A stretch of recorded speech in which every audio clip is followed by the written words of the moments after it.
are the only participant in the conference. The recording has started. Please note that your storage is almost full. Please log in and delete recordings or purchase more storage from your account. All participants are muted and they can unmute themselves. ओम नमोर्यंताणं नमो सिद्धाणं नमो आर्याणं नमो वज्रायाणं नमो लोये सवसाहुणं मंगलं भगवान् वीरो मंगलं गौतमो गणी मंगलं कुन्दकुन्दार्यो धर्मोस्तु मंगलम ओंकारबिंद संयुक्तम नित्यं जायन्ति योगिना कामदं मोक्षदं चैव ओंकाराय नमो नमः अहोपकार जिनवरनो कुंदनो ध्वनि दिव्यनो gene कुंद ध्वनि आप्या अहो आ गुरु काननो तुझ ज्ञान ध्यान नो रंग हम या दर्श रहो ओ शिव पद तक तुझ संग माता हाथ ये समयसार नाम का परम अध्यात्म शास्त्र है। भगवत कुंकुंदाचार्य देव ने मांगलिक करके समयसार यानी आत्मा का ज्ञायक स्वभाव को कहने की प्रतिज्ञा की है। आचार्य भगवंत ज्ञायक का स्वरूप भगवान के पास सुना है, श्रुत केवली के पास सुना है और आत्मा की अनुभूति में ज्ञायक का स्वरूप जाना है। जानकर भरत क्षेत्र के जीवों पर करुणा करके विनायक का स्वरूप दिखाना चाहते हैं। विनायक का ही स्वरूप क्यों दिखाना है?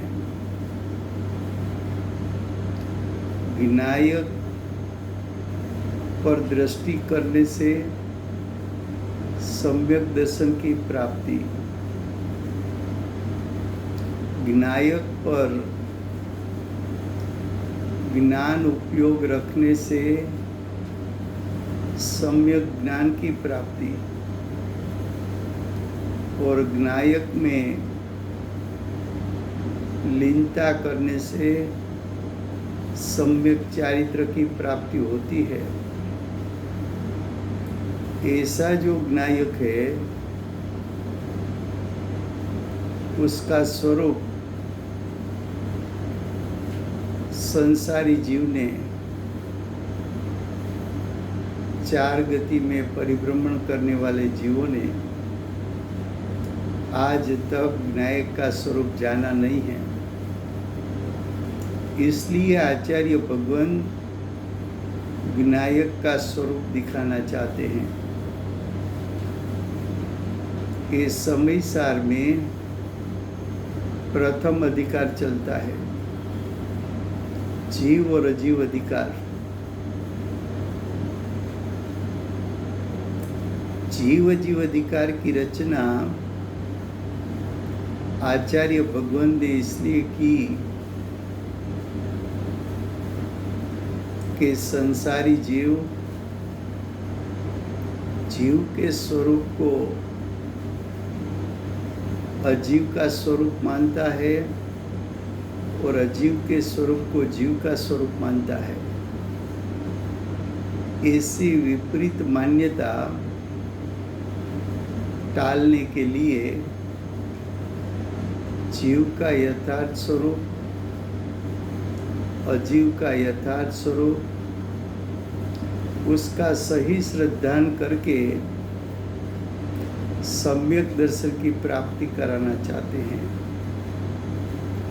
ये जीव अजीव अधिकार में 61 गाथा चलती है। 61 गाथा का हेडिंग है कि अब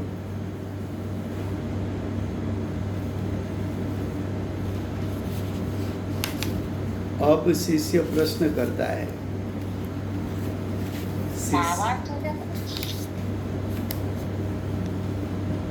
शिष्य ने प्रश्न क्यों किया कि अगली गाथाओं में आचार्य भगवान ने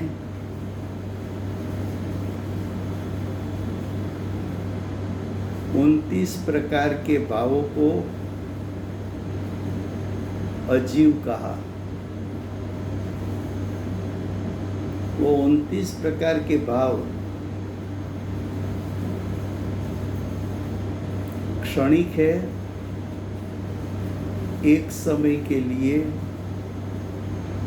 जीव की सत्ता में उत्पन्न होते हैं और ऐसे 29 प्रकार के भाव पूर्व गाथा में उसको जीव का परिणाम व्यवहार से कहा।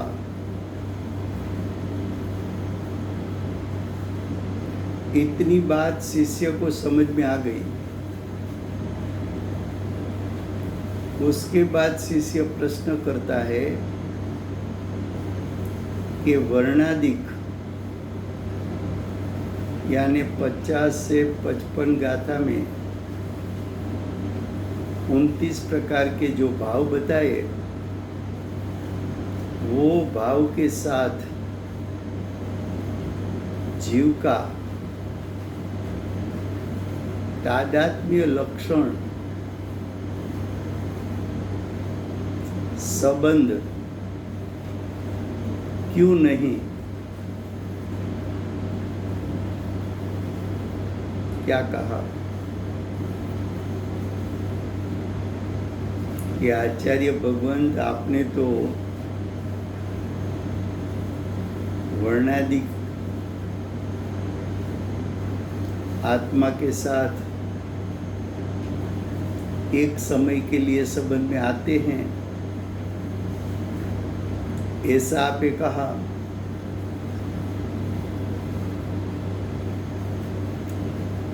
वर्णादिक 29 प्रकार के भाव और आत्मा, उसका संबंध क्षणिक बताया, अनित्य बताया, तो आपने उसको तादात्म्य लक्षण संबंध क्यों नहीं बताया? तादात्म्य लक्षण संबंध त्रिकाल होता है, तो वर्णादि को आत्मा के साथ त्रिकाल संबंध नहीं है, तो वर्णादि को आत्मा के साथ त्रिकाल संबंध क्यों नहीं है? उसका उत्तर रूप गाथा, गाथा 61, 61 नंबर की गाथा। उससे पहले फिर से गुजराती में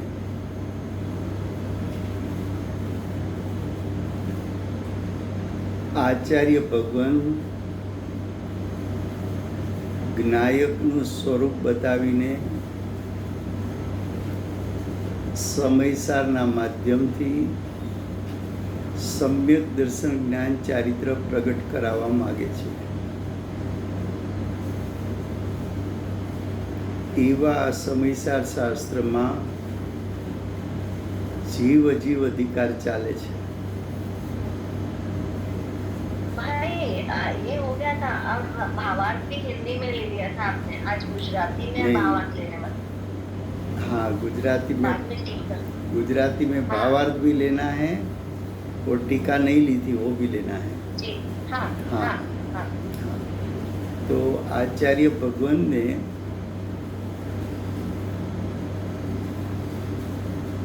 जीव जीव अधिकार એટલા માટે લખ્યો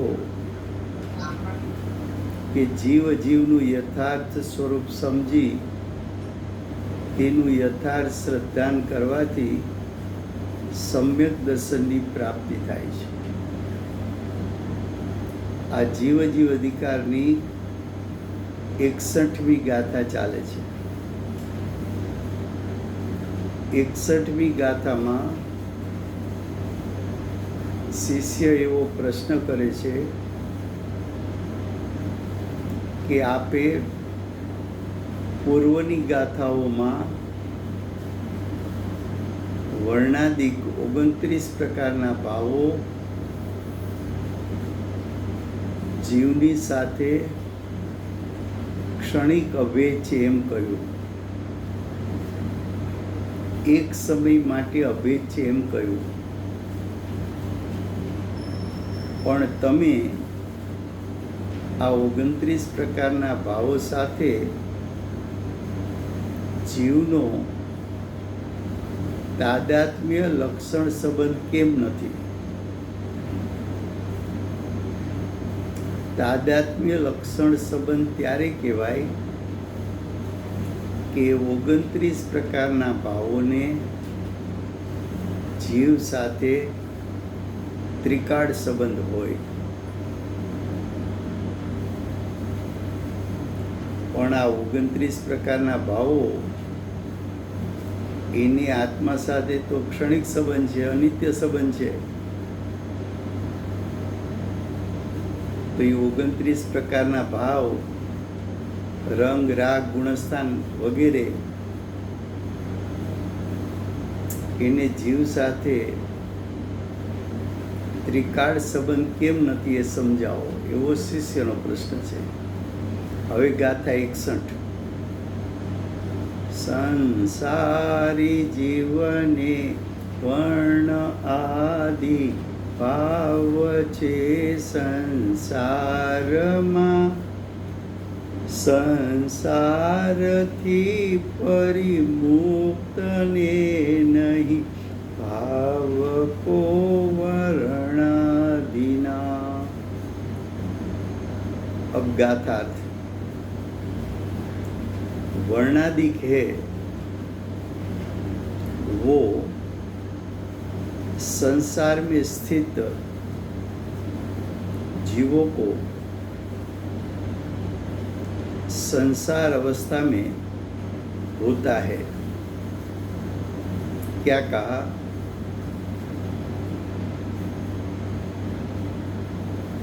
कि संसार अवस्था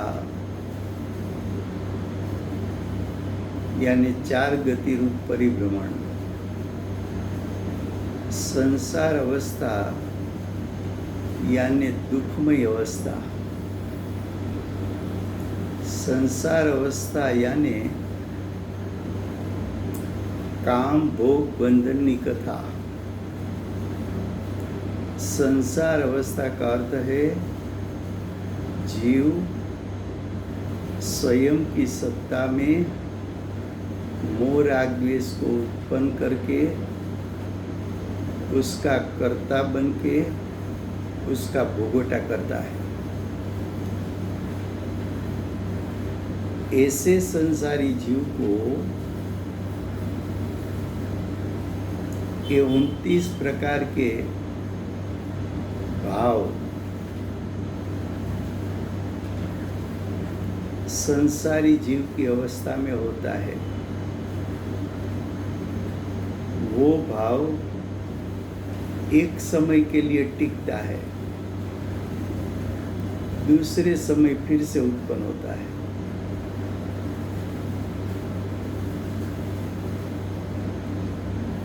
तो जो वर्णादिक भाव है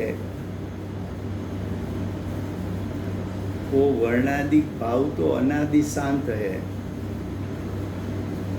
अनादि से चला आता है, लेकिन उसका अंत आ सकता है।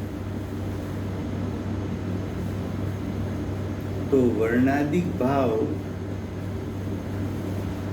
वो कोई त्रिकाल भाव नहीं है। त्रिकाल क्यों नहीं है? क्योंकि संसार अवस्था का त्याग करोगे और मोक्ष अवस्था को प्राप्त करोगे तो मोक्ष अवस्था सादी अनंत काल चलती है। सादी का अर्थ है कि मोक्ष अवस्था की शुरुआत होती है सादी,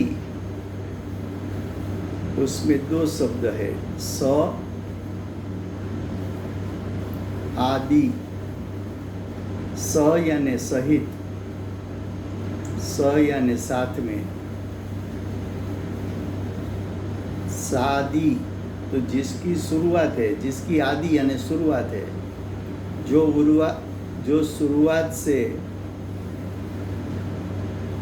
साथ है, तो सादी तो मोक्ष अवस्था की शुरुआत होती है। और अवस्था कहाँ तक रहती है? तो कि अनंत काल तक। लेकिन वर्णादिक भाव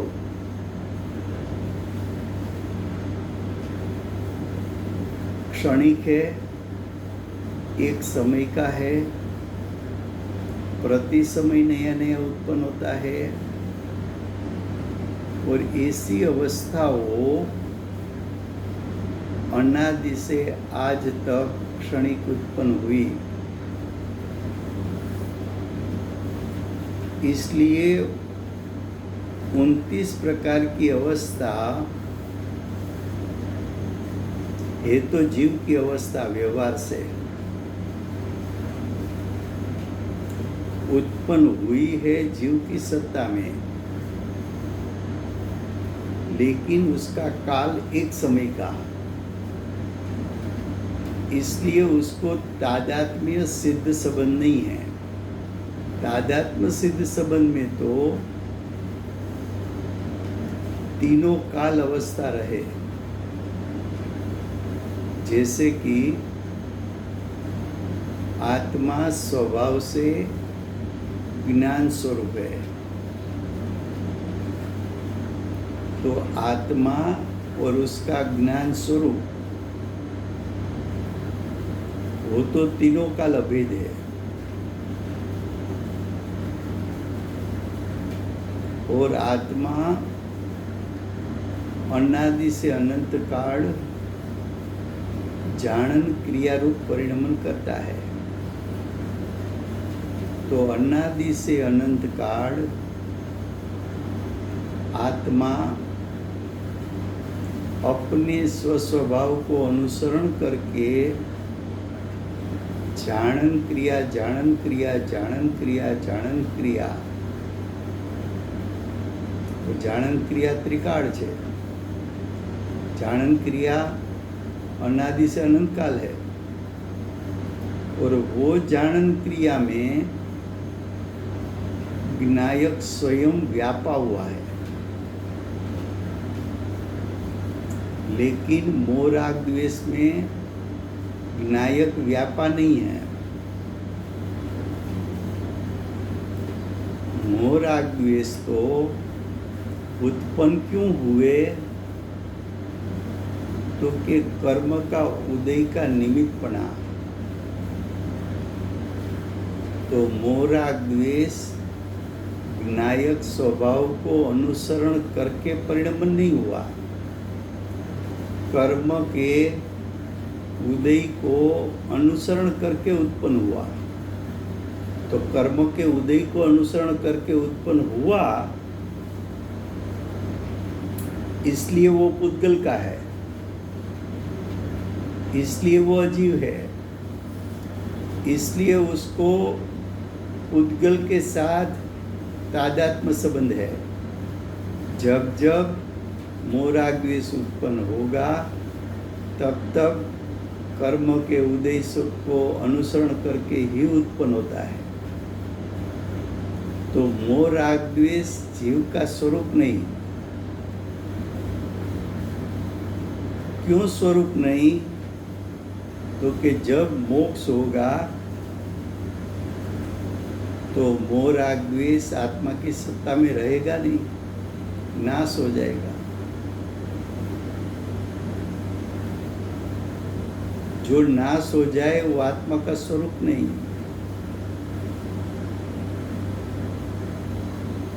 चाहे एकेंद्रीय जीव हो,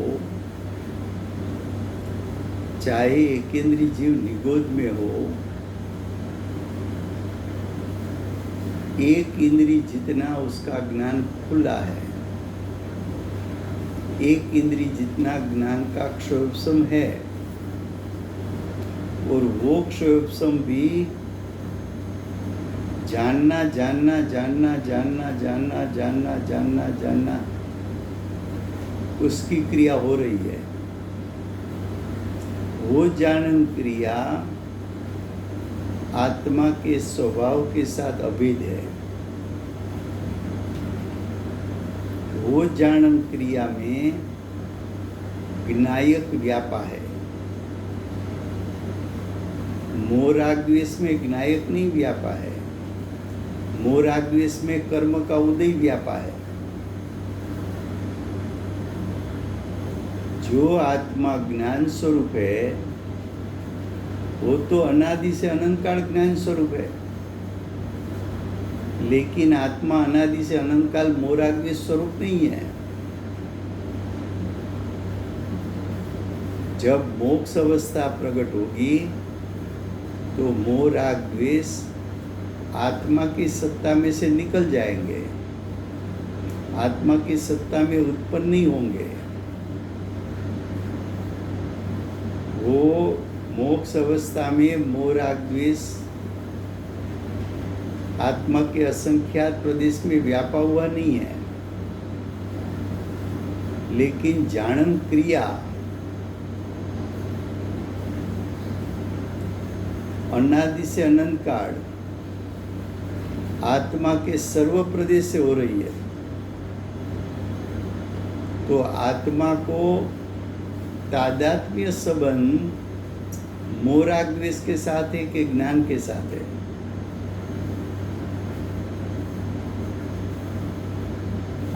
तो कि जो मोह राग द्वेष आत्मा के स्वरूप से निकल जाता है वो आत्मा का स्वरूप नहीं हो सकता। और जो ज्ञान अनादि से अनंत काल ज्ञायक की सत्ता में उत्पन्न होता है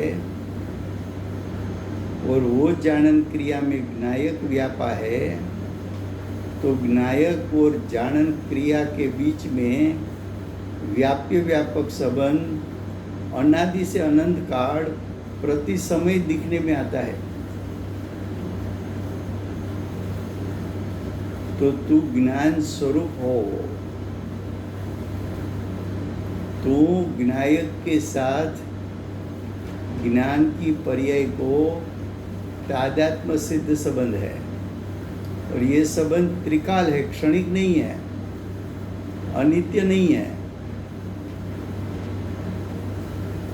देखो क्या कहा गाथा, फिर से गुजराती में, વર્ણાધિક છે તે સંસારમાં સ્થિત જીવોને તે સંસારમાં હોય છે.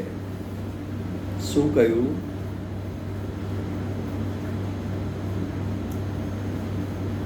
મોહ રાગ દ્વેષ આદિ 29 પ્રકારના પરિણામ સંસારી જીવને હોય છે. સંસારી જીવ કોને કહેવો? તો કે જે જીવ 4 ગતિમાં પરિભ્રમણ કરે છે. સંસારી જીવ કોને કહેવો? તો કે જે જીવ પ્રતિ સમય મોહ રાગ દ્વેષ આદિ ભાવોને કારણે આકુળતાનું વેદન કરે છે. સંસારી જીવ કોને કહેવો? તો કે જે જીવ અનાદિકાળથી કર્મના ઉદયમાં જોડાઈને પોતાના સ્વરૂપથી ચ્યુત થઈ જાય છે. સંસારી જીવ કોને કહેવો? તો કે જે અનાદિકાળથી પંચ પરાવર્તન કરે છે. આવા સંસારી જીવને મોહ રાગ દ્વેષ આદિ 29 પ્રકારના ભાવો અનાદિથી થઈ રહ્યા છે. એ અનાદિથી થતા ભાવો છે તો ક્ષણિક, છે તો એક સમયના, છે તો એક સમય માટે આત્માની સત્તામાં ઉત્પન્ન થયા છે. એક સમય માટે એને આત્મા સાથે ક્ષણિક સંબંધ છે, અનિત્ય સંબંધ છે, પણ એ મોહ રાગ દ્વેષ એ આત્માનું અસલ સ્વરૂપ નથી. એ મોહ રાગ દ્વેષ ઉત્પત્તિ થઈ છે, એ સ્વભાવના લક્ષ્ય ઉત્પત્તિ થઈ નથી. કર્મના ઉદયો સંસારી જીવને પ્રતિ સમય આવે છે અને એ કર્મના ઉદયોમાં સંસારી જીવ અનાદિકાળથી પ્રતિ સમય જોડાયો છે અને કર્મના ઉદયમાં જોડાવાથી કર્મના ઉદયને અનુસરીને જે પરિણામ ઉત્પન્ન થયું એ ખરેખર અસલ જીવનું સ્વરૂપ નથી, તો કર્મના ઉદયનું સ્વરૂપ છે.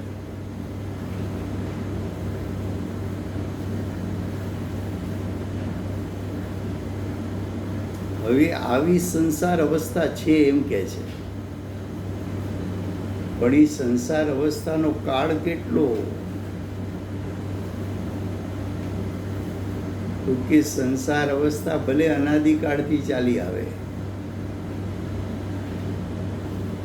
પણ એનો નાશ થઈ શકે છે.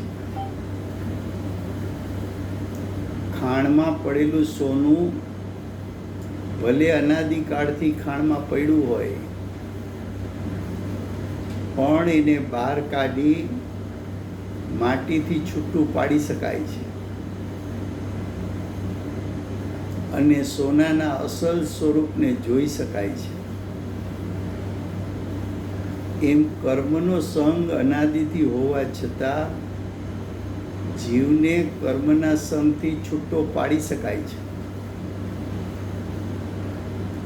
કર્મનો સંગ છે એને કારણે ઉત્પન્ન થયેલી જીવની પર્યાય એ જીવ સાથે સંયુક્ત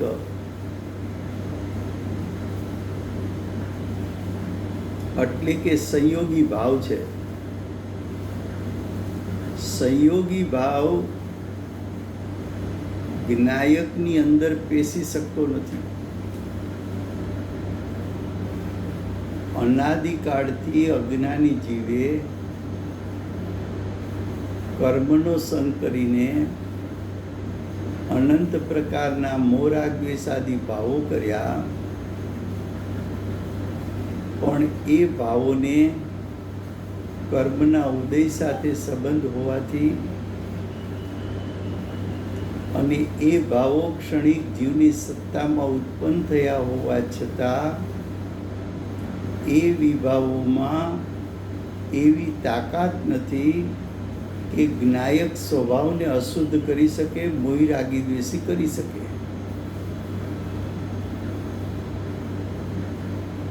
એ ખરેખર સાચું જ્ઞાયકનું સ્વરૂપ નથી.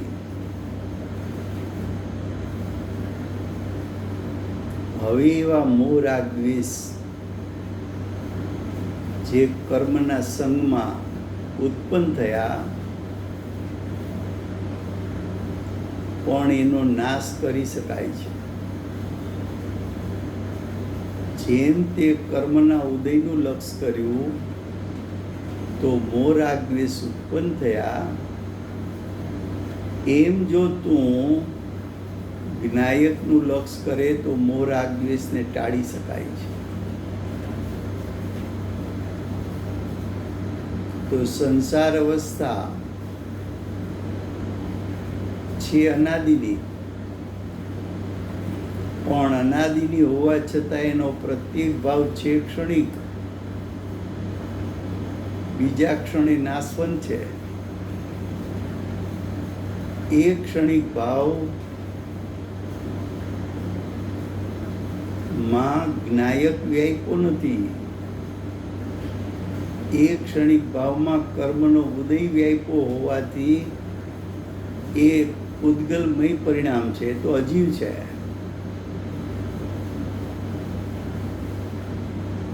હવે જો તું, હવે આગળ કે છે, आगे कहते हैं, और संसार से मुक्त हुए जीवों को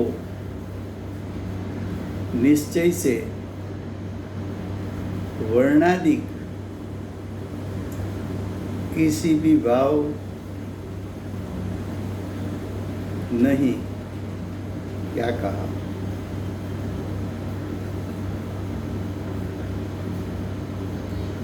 कर्म का उदय उसका लक्ष्य छोड़ दिया और दृष्टि और उपयोग ने विनायक को लक्ष्य में लेकर आत्मस्थिरता करके